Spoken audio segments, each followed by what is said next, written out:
Surat ગ્રામ્યના ASI પ્રકાશ પાટીલ સામે ગુનો દાખલ થયો છે। તેમની સામે આવકથી વધુ સંપત્તિના મામલે ગુનો દાખલ થયો છે। પ્રકાશ પાટીલે પરિવારજનો તેમજ અન્યના નામે મિલકત, ઘર, પ્લોટ વસાવ્યા હોવાની વિગતો સામે આવી છે। સુરતના પલસાણાના વરેલી ગામે લઠ્ઠાકાંડ બાદ સુરત જિલ્લાના નવનિયુક્ત પોલીસ વડા હરકતમાં આવ્યા હતા અને તેમજ દારૂના વેપલામાં બુટલેગરો સાથે જોડાયેલા પોલીસકર્મીઓ સામે લાલ આંખ કરી હતી, જેના પગલે જિલ્લા પોલીસ વડાએ ઘણા સમયથી એક જ શાખામાં ફરજ બજાવતા પોલીસકર્મીઓની સંપત્તિ મામલે ખાનગી રાહે તપાસ કરી હતી। જિલ્લા એલસીબીમાં ઘણા સમયથી એએસઆઈ તરીકે ફરજ બજાવતા પ્રકાશ પાટીલનું નામ મોખરે રહ્યું હતું, જેની સંપત્તિની આવકથી 250 ગણી વધુ મળી હતી, જેથી સુરત ગ્રામ્ય ડીવાયએસપીએ કડોદરા પોલીસ મથકે ભ્રષ્ટાચાર અધિનિયમ હેઠળ ગુનો દાખલ કર્યો હતો।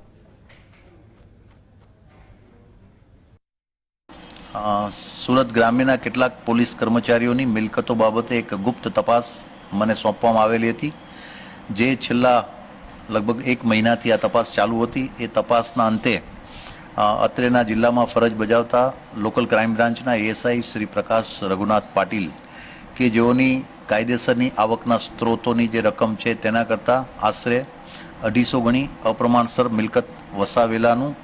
ગુપ્ત તપાસ દરમિયાન જણાઈ આવેલ હતું, જે અન્વયે ગઈકાલે આજરોજ સવારે લાંચ રૂશ્વત ધારા કલમ 7, 13(1)E, 13(1)D મુજબ મારી શ્રી સરકાર તરફેની ફરિયાદ આધારે તેઓ વિરુદ્ધ ભ્રષ્ટાચાર નિવારણ અધિનિયમ હેઠળનો ગુનો દાખલ કરવામાં આવેલ છે, જેની આગળની તપાસ